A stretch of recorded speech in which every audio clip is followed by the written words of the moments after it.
Good morning, good evening, good afternoon, wherever you are in the world. And I know we have a very global audience. I'm Rita McGrath, a professor at Columbia Business School, and I'm absolutely thrilled to be hosting this fireside chat with Dave Ulrich.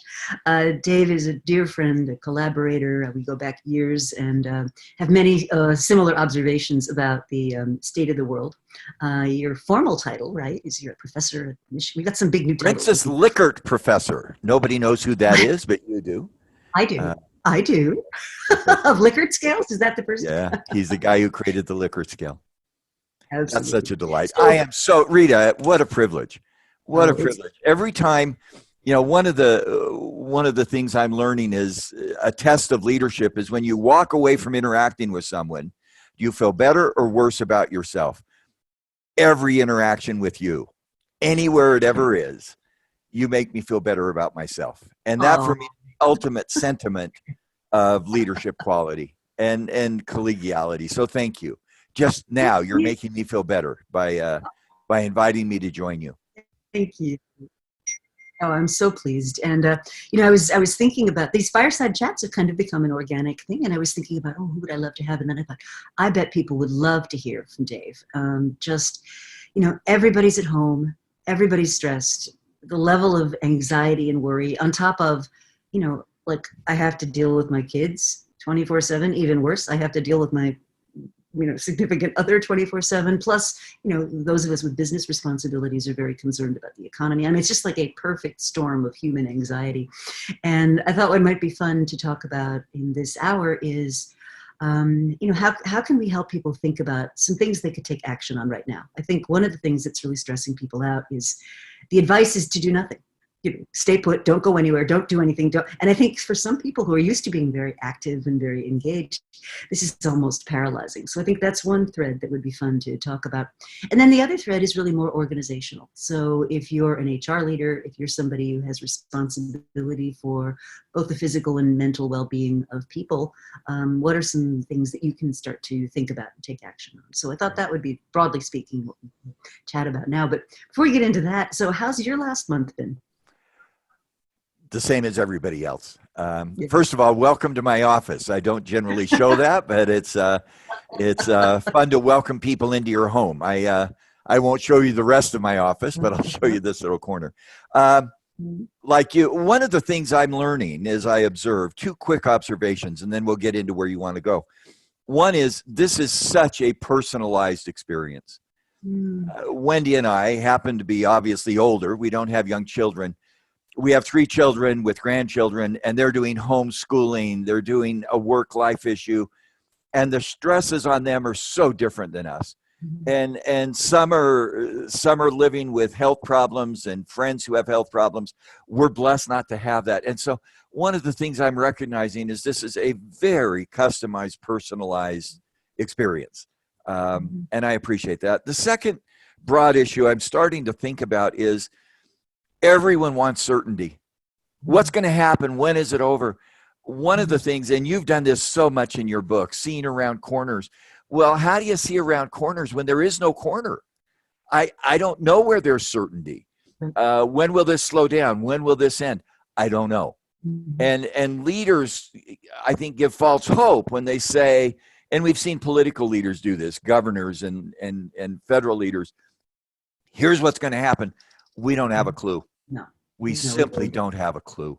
And at least, and go ahead, Rita. Thank you. This is really unprecedented. Yeah, you're absolutely right. Yeah. So one of the things you talked about is rapid.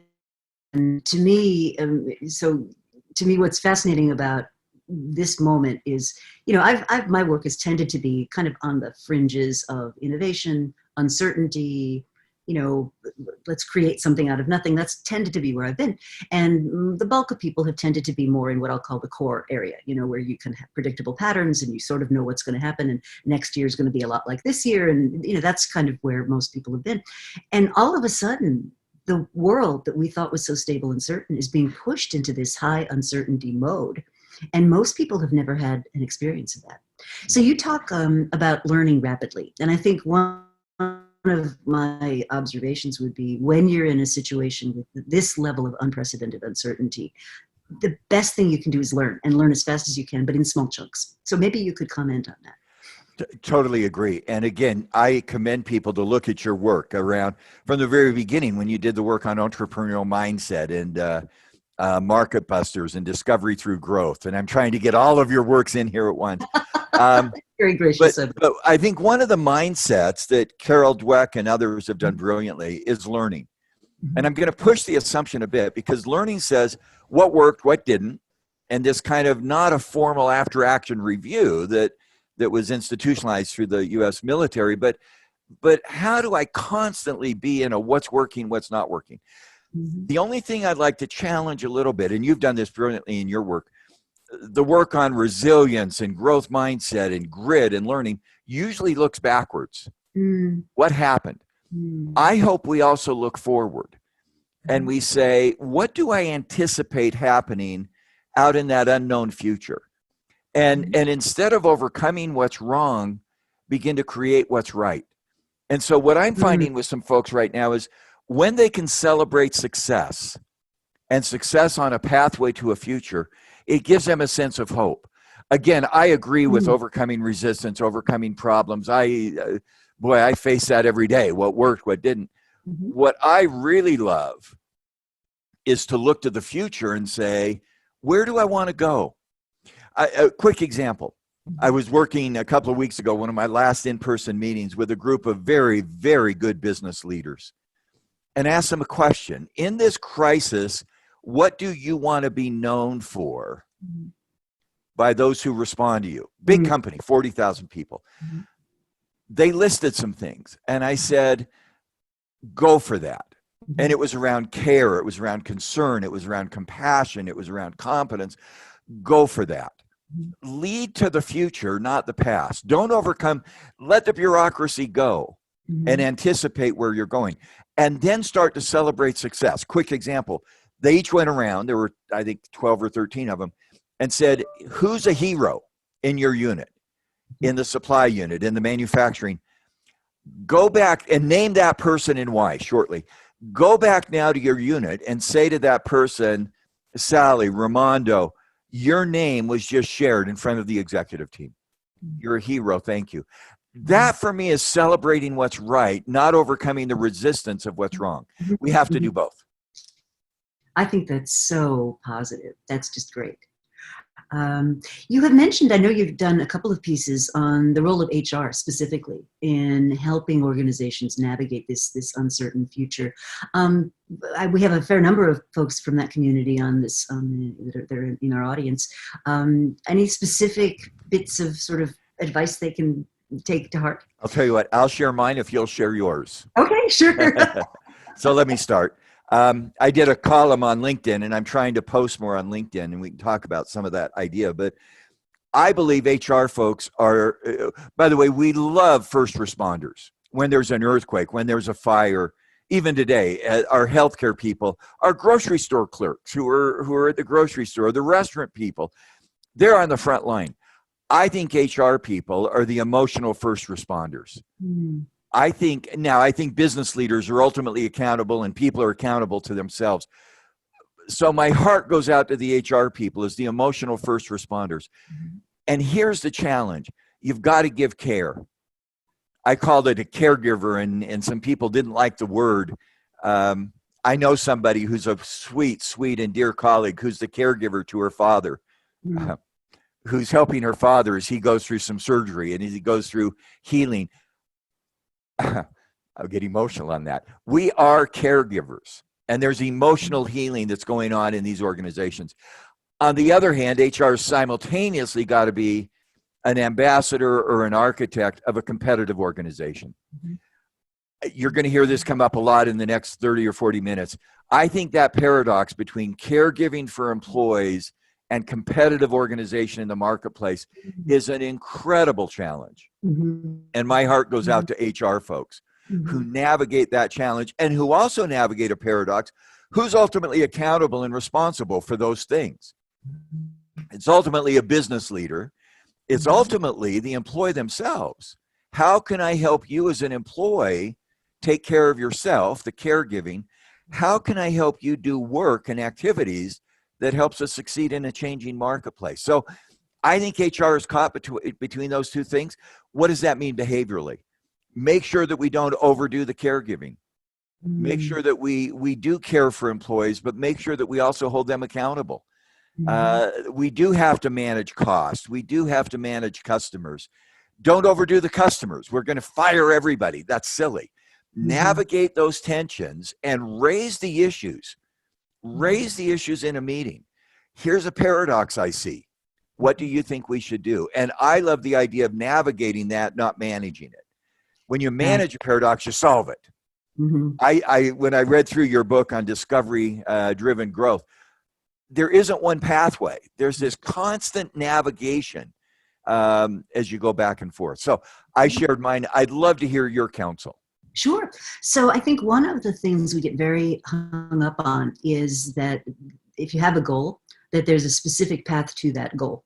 So our goal is X, Y, Z, blah, blah, blah, blah. And on a personal level, I'll relay a conversation that I've had with folks. So you say to them, well, tell me about your aspirations for your career. What would you like to do? And they come back and they say, well, I'd like to be the VP E4 level Q, level in the organization, right? And, or I'd like to be the VP of marketing, let's say. And you say, well, why is it you want to do that? And if you push them enough, eventually they get to, well, I want to be in a position to elevate the creative people around me. I want to be in a position to really influence where our brand is going. I want to be able to make decisions at my own discretion without having to, get permission from the chain of command. And if you can get them focused on that, then you say, well, okay, how do you get those things without necessarily having to go the path of VP, EQ, whatever it is? Because when you open it up, there are many, many, many possible paths to an outcome. So I think that's the first thing I would really encourage HR leaders to be thinking about, which is, yes, we kind of know where we want to get to organizationally, but there's many ways of doing that. And complementary to that, I think we're in the midst of what I'm calling a great unfreezing.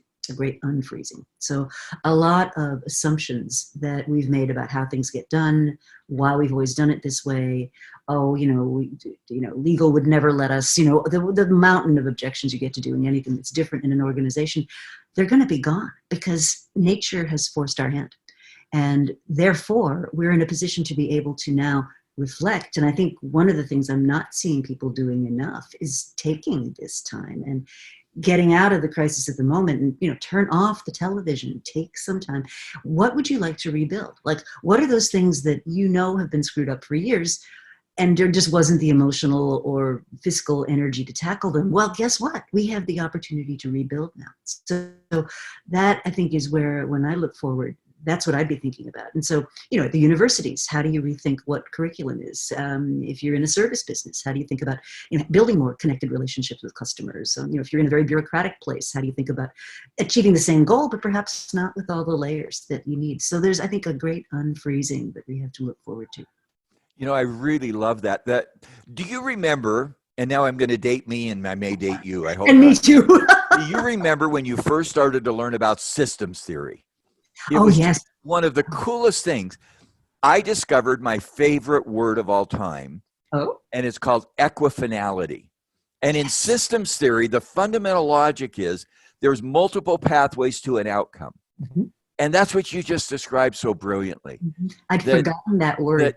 I love. We have a parlor game, and people say, "What's your favorite word?" And I always use equifinality because I love it. I mean, if the goal is not a position, that's silly. That's a title. The goal is influence and impact and making a difference. And then equifinality. How do you get there? And systems theory says there's all these moving parts that you can begin to create. And I really love what you just said. The other thing, if I talk to HR people, and I have the privilege periodically of doing so, as do you, one of the things I think HR people get locked into is they focus almost exclusively on people. And let me challenge that assumption. We did some research, and I love research, and I know you've done so much research in Columbia and others. We looked at the outcomes of a business, market share, customer, investor, business financials. And we looked at the quality of the people, my 5 fingers, and the quality of the organization, the capabilities, competence, capability. And we did our statistics. We had 1,200 businesses, 30,000 people. Here's what we found. The organization the system had 4 times the impact on business results than the people. And so if I'm in HR, yes, care about the people. Treat them, they're the ingredients. They're the core elements of what makes any organization work, but also be so thoughtful about the capabilities, the culture, the systems, the processes. It's the workforce and the workplace. And I think in HR, if we're architects, not owners of that workplace, for example, everybody's working at home. I'm working at home. You're working at home. I'm assuming that if folks watching this or listening to the tape, you're almost all working at home. Everybody says, what does it take to work at home? And we go through all the logistics, find a private place, accept that people are going to have a drink while they're on call, all those stuff. You've missed the point. The real key to working at home, how does your work at home build value for your organization's culture in the marketplace? So it doesn't matter where we work. I can work at home. I'm going to bet, Rita, you've even written some chapters in your great books on airplanes. So have I. I dedicated one of my books once to the Toshiba laptop computer because that's where the book got written. I don't care where you work. The boundaries of an organization, and we're seeing it now, are not physical. I go to work, I go from work. Right. The boundaries of an organization are the values we have that enable us as a firm to create value for our customers. And so I don't care where you work. Am I doing things in the next 12 hours or 8 hours in my home office that a customer would get value from, or an investor, or a community where we live? And when that's the mindset, we begin to rethink what we're doing. Because the goal is not where you work. The goal is how you work, so that value is created. Anyway, just commenting. I love your comments. And so let me build on that, because when I look forward, something I'm very hopeful of for, and I think you and I are on the same page on this, is, over the last 30, 40 years, we've deluded ourselves by essentially outsourcing good jobs to cheaper places and creating massive numbers of what are basically rotten jobs. People are living with insecurity, paycheck to paycheck, unsteady schedules. If the minimum wage today were what it had been in terms of standard of living and purchasing power in 1975, people would be paid $48 an hour. I mean, that's the gap that we're looking at. Yeah. So, so my friend Zeynep Tom has done some research that I think really echoes what you said, which is she wrote a wonderful book called The Good Job Strategy. And what she said is, if you combine good jobs with really well-developed organizational systems, the productivity increase. Now, a lot of her work's been misread because certain people have said the great job and everything's going to be great. But to your point, that's not enough. So you have to have that. And Zeynep's an operations professor. She's not an HR person. She came to this conclusion through her work on organizational systems, not human ones. But that's her fundamental input. And she's got a great institute called the Good Jobs Institute. But I'll also call on some work I did years ago on how sophisticated HR systems work. And I did this with a colleague, Marianne Cook, back in the day.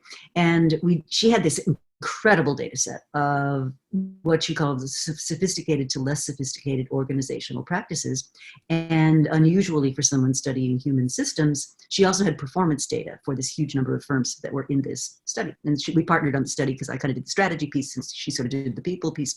And here's what we expected to find. We expected to find that organizations that were very service intensive, so law firm, professional service, people,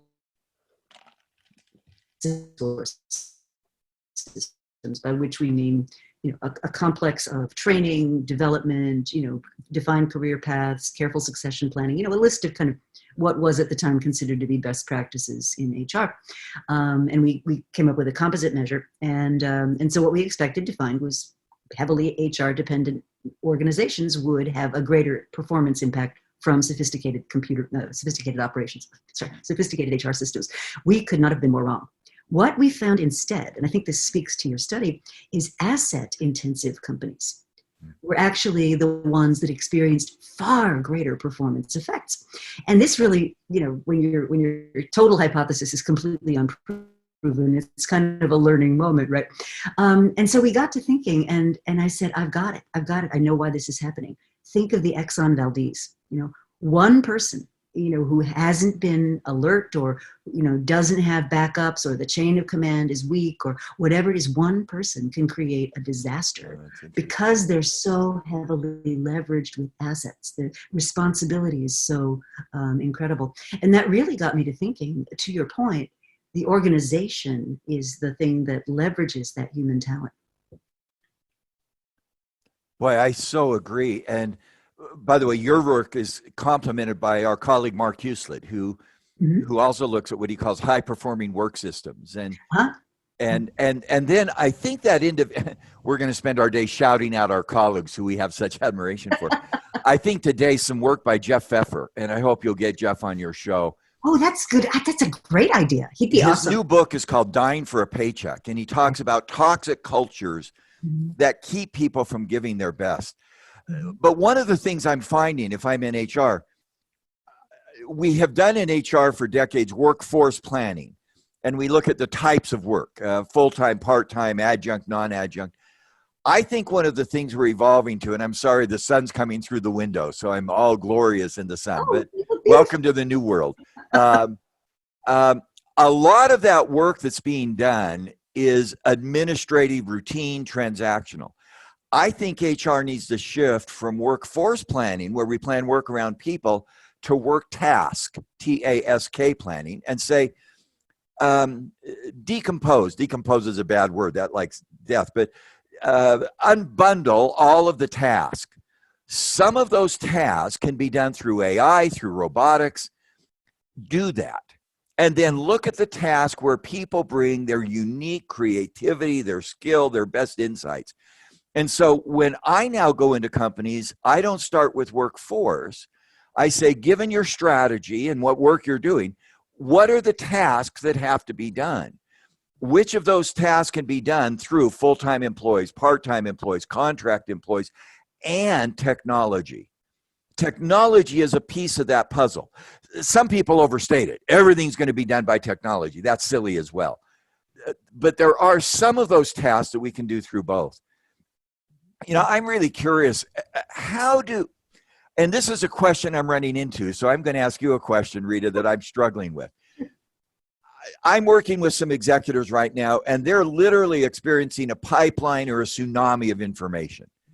You come to work, you get 50 emails, you get 100 texts, depending on your age. I get emails, my kids get texts.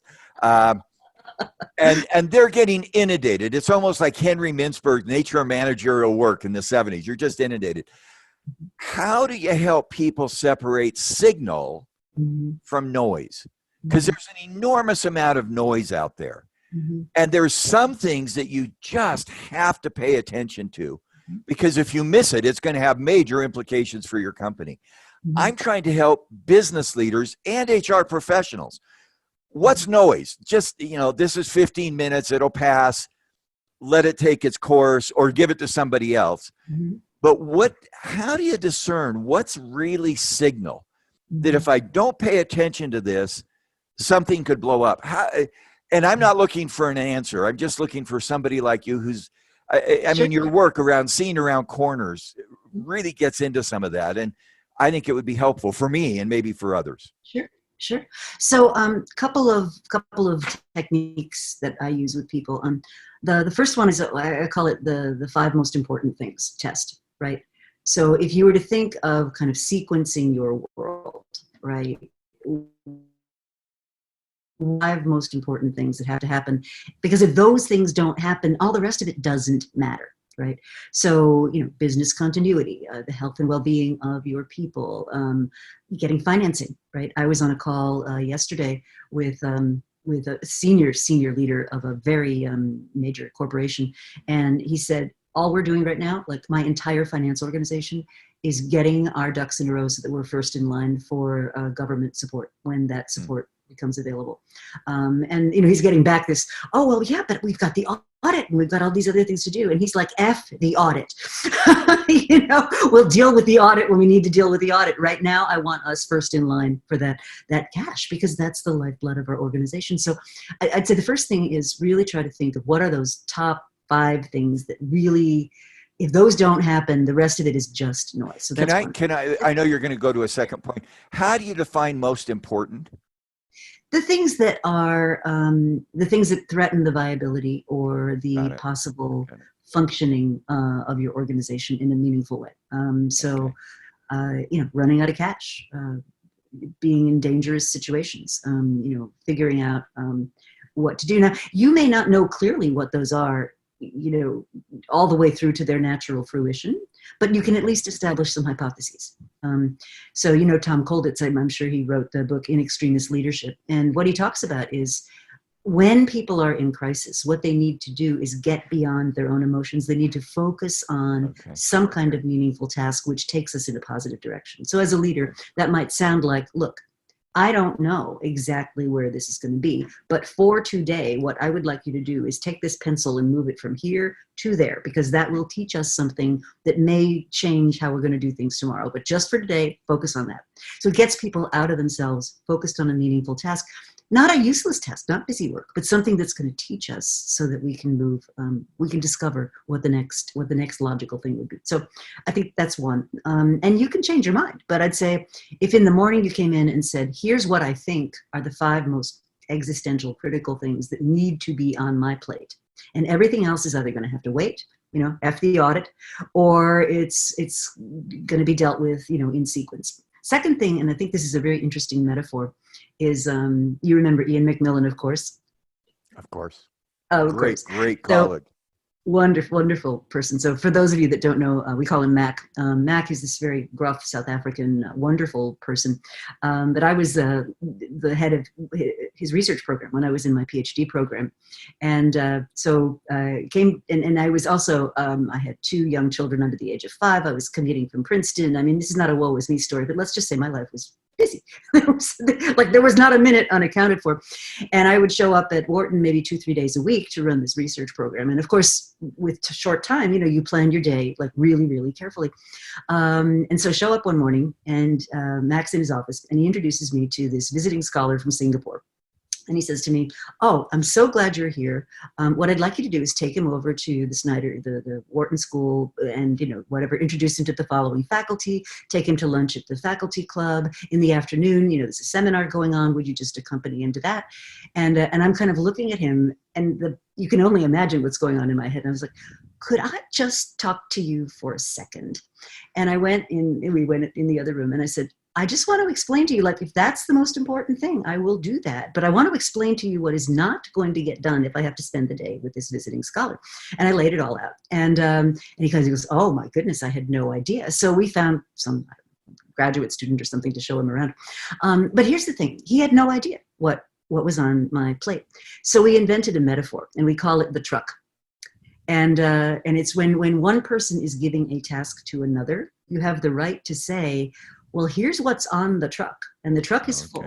So if I'm going to take this other thing on, what comes off the truck? And it's not, I think it's important to say, I'm not saying I'm too busy, I can't deal with this. It's not that you're unwilling to take on the task. It's let's connect on what's important, and let's both understand what the trade-offs are. Because I think a lot of times there's these miscommunications when people feel, oh, that person's not cooperative, or that person's not willing to put in the extra effort. No, that person is busy and stressed, and let's agree on what's on the truck and what's off the truck. So I found that to be a really useful technique. Last thing is the concept I call chunking, and I got this from Clayton Christensen. And we tend to think of a project or a process as though it's all got to happen at once, because this is our one chance, right? Instead, think of it like a train. Right? And the trains are going to leave the station every 6 weeks, let's say. And so if your thing, whatever it is, doesn't make the 11 o'clock train, well, guess what? It'll be on the 11:45. And so what you can mentally start to do is say, even though, I would love all this stuff to happen right now. We just physically can't, but there'll be another train, and sort of plan for that. So you plan a rhythm in your life that's almost like software updates, right?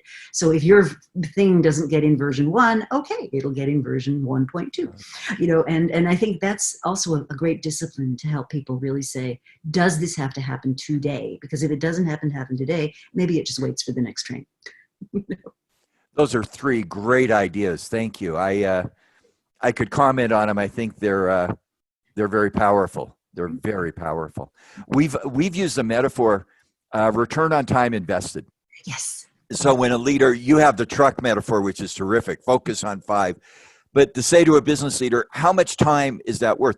One of the great comments I love is it's from Herbert Simon, who won a Nobel Prize for this. Satisfice.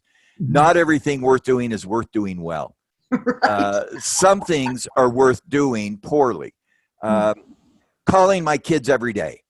I'm not going to have a profound, meaningful experience every day on the call with my kids or my mom, but they're worth doing every day poorly. And I think a lot of work is simply worth doing poorly. And so we actually have said, if a leader says, I would like to do that blank audit, the comeback is, what's the time that you want me to spend on it? I can do that audit in, but for example, a lot of folks are in HR and somebody says, how many employees work at our company? That sounds like an easy question. It's not. What does it mean? Not even counting, are they working or not, but are they full-time employees? Are they part-time? Are they on disability? And to say to the business leader, I can give you an answer, 30,000. But if you want that answer to the 30,523, that's going to take me 100 person hours. Are you willing to invest that? And I think helping people think through the consequences of their request becomes very helpful. Because a lot of times, how many people work at the company? 30,000. Great answer. Let's move on. And we don't need that detail. So, exactly. And I think people do get caught up in the perfectionism, like I've got to have this, perfect. And a lot of times, what is it? Good is the enemy of great, right? A lot of times. By the way, there's a tagline to that. My friend uses that all the time. Good, Dave, is the enemy of great. I say great is the enemy of change. That if you try to be great all the time, you won't change because your goal is to get great, not to adapt. By the way, who am I talking to? The world's leader in experimenting and innovation and entrepreneurship. But experiment, innovate, try stuff. Did it work? No? Great. That's the chunking logic. Go try something. And that's also the growth mindset stuff, right? It is great stuff. One of the metaphors we've used is, in my ancestry, and I'm sure in yours, we had pioneers. They could have come from Europe to America, Asia to America, Asia to Latin America, whatever country you're in, you had pioneers. Pioneers didn't have a destination. They had a direction. And so what a pioneer said is, I'm going west, or the Pilgrims in America's history, I'm going to the New World. The direction is often based on values, so that I can worship, so that I can live, so that I can raise my family. And then what they did is they chunked. What am I going to do in the next few days? What's the path? And there's this chasm between where they're headed and where they are. And I don't mean this as a religious word, but it's almost a chasm of faith. I have confidence that if I keep on chunking, I'm using your word now, I'm stealing your language. If I keep on chunking, I will somehow get where I'm headed. Not a destination, it's not an address, it's a value place. And boy, is this the time for that. Because people say, what are we going to do when we come out of this crisis? My answer is, I don't know. Nobody does. And I say that to my friend. They say, that's not helpful. And I say, get over yourself. I mean, and I love your ideas. Chunk. What can I control today? Let me give an example. I get up and in my morning musings, and we all muse and plan in our own way. And I'm going to be a little more emotional here. Who are two or three people today I can contact? And by the way, sometimes it's really stupid. I'll give an example. We have a service provider to our family who just built a new office, and I won't give any more detail. Well, guess what? There's no work. And so I got a hold of this service provider and said, how are you doing with your family and contact? And he said, fine, it's all great. And I said, would you be interested in our, by the way, this is going to sound arrogant. I don't, this is not a sense of arrogance, but it's just, this is the life I try to live every day. Would you be interested in getting us to prepay you for the next 2 years of service? Because I can imagine you may be in a cash flow problem. By the way, I'm not giving you a loan. I'm not giving you a free pass, but if you need some cash flow, we happen to be gracious enough. Somebody, by the way, did that for me in a crisis. And now I'm trying to reciprocate. And he was a little bit put off that I thought he was in that much trouble. But you know what? He wrote back and he said, Dave, what a generous gesture. I'm okay. And I wrote back and said, if you need it, you know, again, I'm not trying to get you to feel like you're needy, but we could prepay and then we'll, you know, just create a debit against it, figure out that blank accounting. I won't say that anymore. That's inappropriate. But anyway, so I'm curious. The CEO in question, by the way, was very blunt. I mean, I'm you know, modifying it a little. By the way, many of us want to know the company so we can invest. This sounds like a great CEO. So what are the routines you do that get you focused? I mean, we have to take care of ourselves. If we don't take care of ourselves, we can't take care of others. What are some things you do every day? I've just shared one and I'm a little embarrassed. I'm being vulnerable to put myself out there. Yeah. I think every day, who can I serve? And it may be a note, it may be a call. Well, you're thinking, I'll give one other example. In our community where we live, people are sheltering and they're nervous. So last Sunday, we bought 10 paper bags for lunch bags. And we bought rolls of toilet paper and a bottle of water. And we went around to 10 houses, knocked on the door, and we sang to them, "We wish you a happy Sunday." And we gave them the bag from the porch and said, "This is the most precious gift in the world." Where we are, there's no toilet paper anywhere. Oh, wow. I give this to you as a source of deep respect. And they 6 feet away, they opened them. "You gave me a roll of toilet paper?" I said, "Well, we were thinking of you in sacred places." And by the way, somebody 2 days ago brought the bag back with the empty holder and said, "Thank you." It was now, I mean, what a stupid thing to do. But in the middle of this pandemic that none of us have ever experienced, can we find ways to care for each other in a more personal way? I'd love to know what you do, Rita, because I think people need to see, they see your brain, you got it, your books are phenomenal. I hope we can also see your heart. Oh, absolutely. So a couple of just stories, and then I'll get to the everyday. So there's a little bar, an Irish bar in New York, that my husband and I used to go to all the time when we were dating. And it's still there. And when we're in New York, we get the opportunity to pop in now and again. And it's one of our favorite places like on the planet. And I don't know why, but it popped into my head that, oh my God, this beloved little place, which is nothing fancy. I mean, it's just a small Irish pub. So I went to their website and I wrote to them and I said, look, you know, like you, we would be very happy to prepay for, you know, whatever. And you know, the next beer's on you, you know, that kind of thing. And I got a lovely note back saying, thank you so much. That means a lot to us. We really, really value that. What we've resolved to do is we're going to use this time when we're shut down. We're going to revamp the bathrooms. We're going to, you know, update some of the fixtures. We're going to take all the, you know, pictures off the walls and scrub and clean and, you know, do things that we've been kind of putting off for a while. And this gives us the opportunity to do that. And I think they own their own building. So they're not, you know, they're not in that kind of, I'd have to make rent phase. But I mean, that interchange was just so nice. And they were so appreciative that the customer had reached out. Second story is, so Nina McLemore is a designer in New York. This is one of her pieces. And, you know, nobody's buying anything. Nobody's buying clothes for work because nobody's going to work, you know. So, and so she's trying to, you know, keep things together. And in the midst of all that, she's taking her part of her production facilities, which are in the garment district in New York City, and she's actually converting her sewers and the people that, you know, she's very committed to American labor and build, you know, her clothes are all made in the United States, but she's taking part of that production facility, even as her business, you know, is facing a real crisis, and converting it to the manufacture of medical supplies. And I mean, talk about being moved. I just thought that was amazing and wonderful. And she's not making a big fuss about it. It's, you know, probably nobody who's on this call has even heard of this because she's not using it for PR purposes, but she believes it's the right thing to do. So I just think that kind of thing is wonderful. Personally, I try to get exercise. I try to get sleep. I'd say I have a whole team of people around me, and we really try to um, connect with each other regularly, whether it's a Zoom or whether it's a phone or whether it's whatnot. It's just kind of how you doing, what's going on today. So I've got people on my team who have kids at home, teenage kids. And one member of my team has two teenagers, and think about their lives. Prom is canceled, school trip is canceled, graduation is going to be like on a screen. I mean, these things that they've been looking forward to for years are either not going to happen at all, or they're going to happen in a very different way than we all imagined.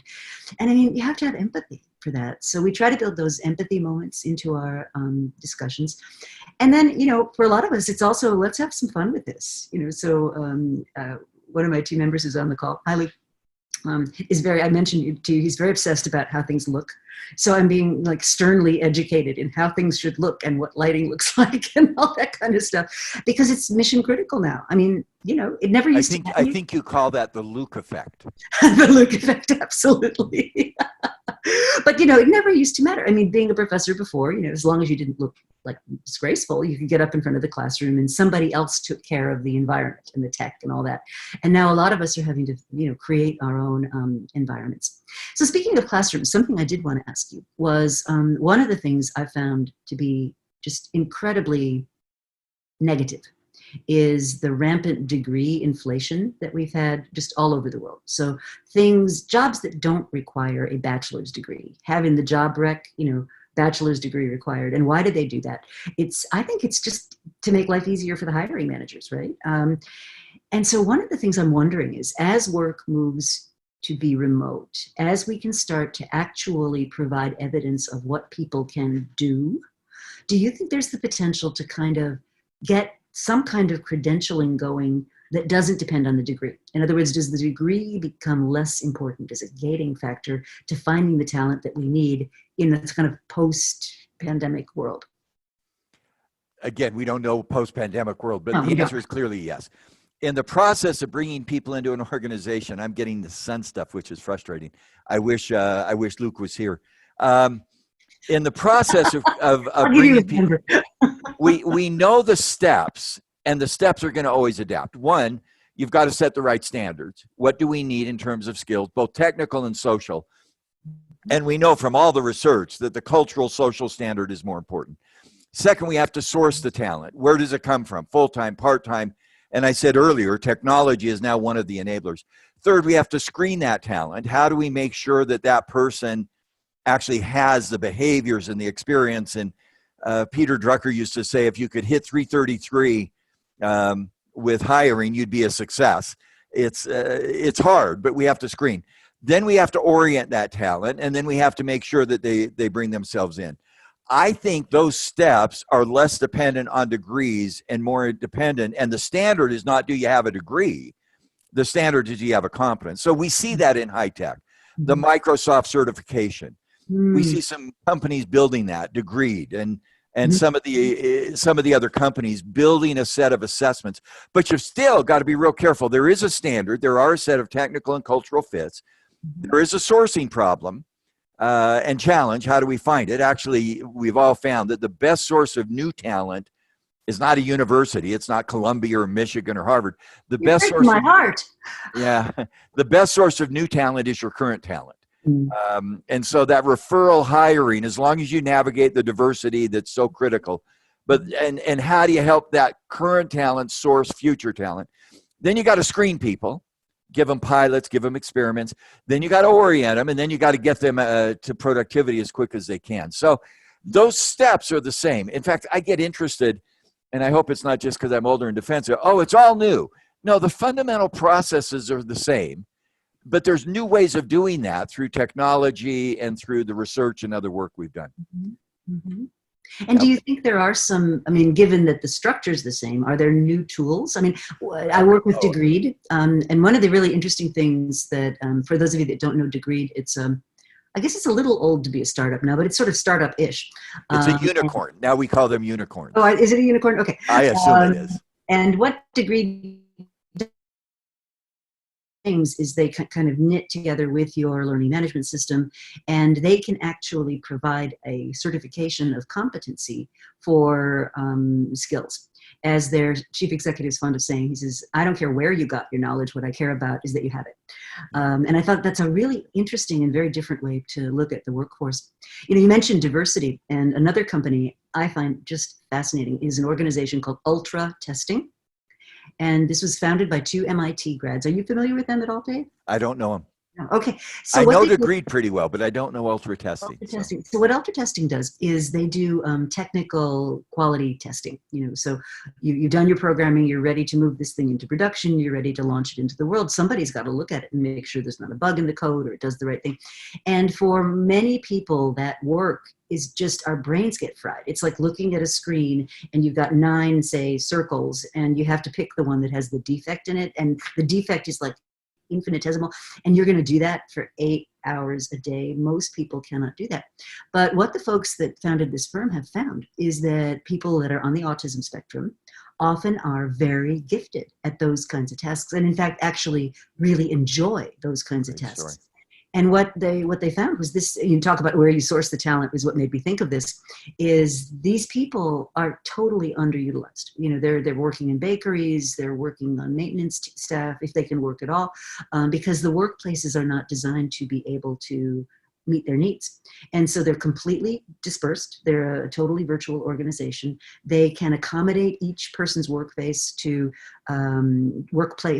what they're comfortable with. So if a certain kind of lighting bothers you, or if a certain kind of contact or a certain kind of communication sort of is not something you're comfortable with, they can design around that. And what they've tapped into is this incredible pool of human talent that's just been left out. Great idea. And I'm wondering if one of the Great things idea. we might be experimenting with as we go through this is, you know, where are those pockets of human talent that we're not seeing? You know, where are those pockets of, I mean, I look at some of the folks that, you know, are more on the workman-like side of Columbia University, and you look at the resilience and the creativity and the, you know, having to figure it out when there isn't enough money and there isn't enough time, and you're dealing with, and all that stuff. And you know, these pockets of human creativity that we're not brilliant yet at tapping into.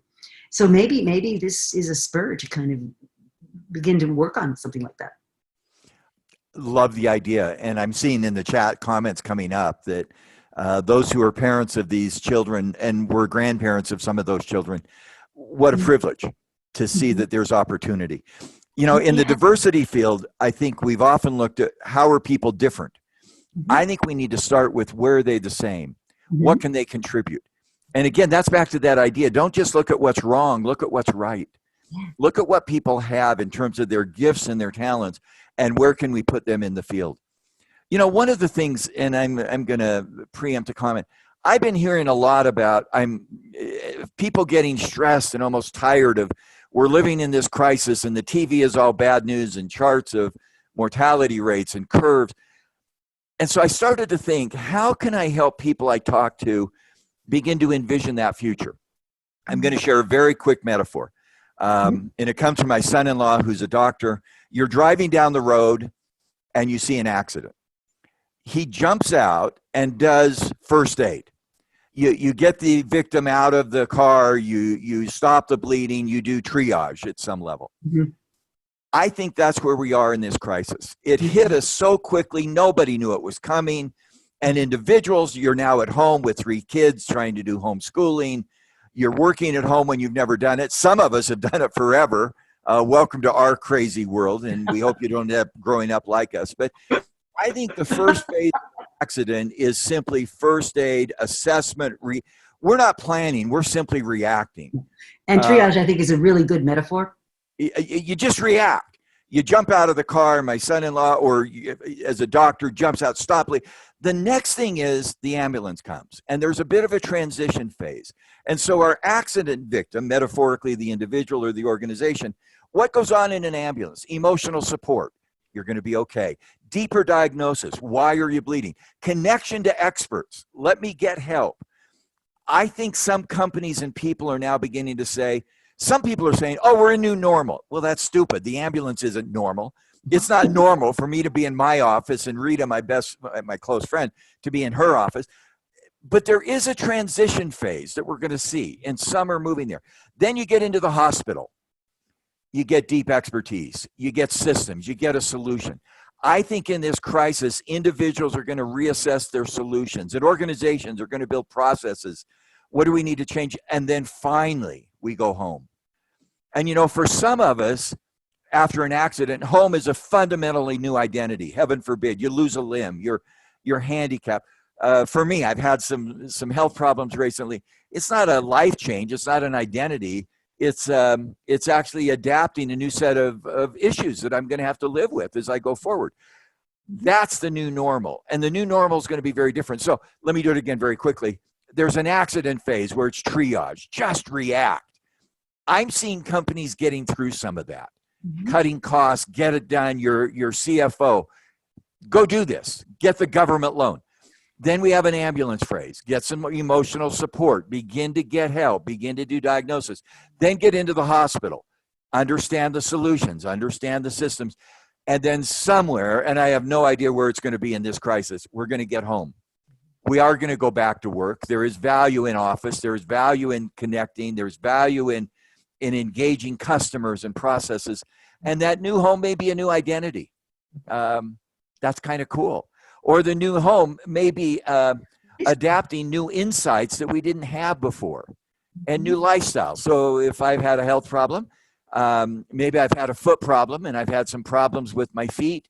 Now it's not a new identity, but it's an insight. How do I care for myself in this setting?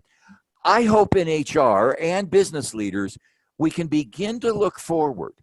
Again, I think we do look backward to learn. Somebody just said, this is Judy Zagorski, who's a dear friend, talks about these are the phases of grief. And what it leaves us with is a sense of hope, a sense of, I can do this. I'm going to leave this crisis better than I came into it. And I know that, and I know we don't have much time, Rita, that's what I'm trying to do. I'm going to make my final comment, and then I'm going to leave the last word, obviously, to you. I love the value of words. Somebody said once that words are more powerful than the sword. And I think they're true. Here's why. Words give us ideas. They give us ways to organize ideas. Ideas change the way we think, our mental models, our unconscious biases. The way we think changes the way we act. We behave differently because of those new mental models. That changes the way we feel. And it gives us a sense of optimism. In the face of despair, we can see hope. And ultimately, that chain from words to ideas to thinking to behaving to feeling, I think gives people and organizations a sense of well-being, a sense of what we can do to win while we care for people and we care for the organization. I hope that you, Rita, and I give you now thanks for words, ideas, thoughts, actions, feelings that will create well-being. I hope I can be a small piece of that puzzle because many of us are in the middle of that. And for those listening, please take care of your people and take care of your organizations and take care of yourself. End of my comments. I know it's time now, and I'd love to hear your wrap up because of your wisdom. Well, the first thing I'd say is, put your own mask on first. Right. I mean, don't worry about everybody else until you're in a reasonable place. So I totally endorse that. I think that's great. And that goal of looking for a sense of well-being. So where I would bring us is, there are a lot of very smart and very generous people putting a lot of their best ideas into the mix here. And if we are indeed in the midst, as I believe we are, of a great unfreezing, that opens up opportunities that we've never experienced. Certainly in my career, we've never experienced. And it's going to cut across every sector. Certainly the way we educate people, the way we add value at work, the way that we meet, the way we build trust. You talk a lot about trust, I know. And we've seen a real retreat from trust in a lot of our organizations over the last 10 years. What I'm starting to be encouraged by is, we're starting to learn expertise actually matters. Governments do things that markets cannot, and we need to be supportive of governments doing that. And the everyday heroes, that are keeping the wheels turning and, putting themselves at some kind of risk are actually a lot more important than I think our society has been willing to recognize, either in terms of their own well-being or in terms of compensation or in terms of a lot of other things. And I'm seeing the early stirrings of labor beginning to say, wait a minute, we matter too.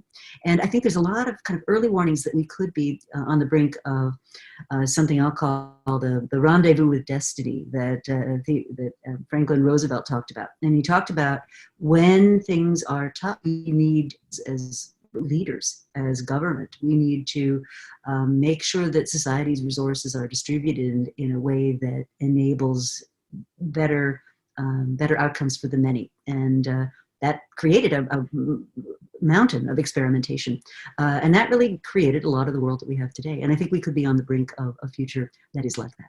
So this session, the time flew. What happened? It has been recorded. We will edit the recording. Thanks, Luke, and we'll get it sort of in a nice shape, and then we'll make it available to people if you'd like to forward it on to people in your organization.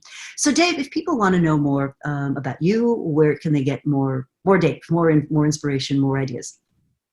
I discovered about 2 years ago that books are a great way for big ideas. And I'll just mention some of the great books that I've read lately: Entrepreneurial Mindset, Market Busters, Discovery-Driven Growth, End of Competitive Advantage, Seen Around Corners. These are blockbuster ideas. But a lot of the chunk ideas, a book takes 3 years, a year to write, a year to edit, or a year to think about, a year to write, and a year to get published, or maybe a chunk edit to 2. I started posting on LinkedIn about 2 years ago. I post a new article every Tuesday. And 1 week it's a 1,200 word article. 1 week it's 100 words. And I've started finding I really like that pace. They're not big blockbuster ideas. They're small, chunky ideas. And so I'd encourage people to follow me on LinkedIn. I'm posting every Tuesday, and I just put up 10 tips in 10 days, which is way outside of my comfort zone. And I'm still doing the big books, but I really like that chunking. So I'd go on LinkedIn. All right, we will follow you on LinkedIn. For those of you that are interested in learning more about me, my website is very creatively called ritamcgrath.com. I publish a monthly newsletter. If you're interested, it's free. Just put your name in the website, and you'll get that in your inbox once a month. And then I'm on Twitter and LinkedIn and all those other places you would find people like us. So thank you. By the way, I better say my colleagues would shoot me. We have a website, www.rbl.net. And they would shoot me for not mentioning it. Results-based RBL.net. Yeah. Okay, we'll make sure to mention that in the as we distribute the video. So let me wrap up by saying thank you all for joining and giving up an hour of your time. This has been just amazing and so uplifting, really uplifting. I always, as you said, I always feel better talking to you. So thank you.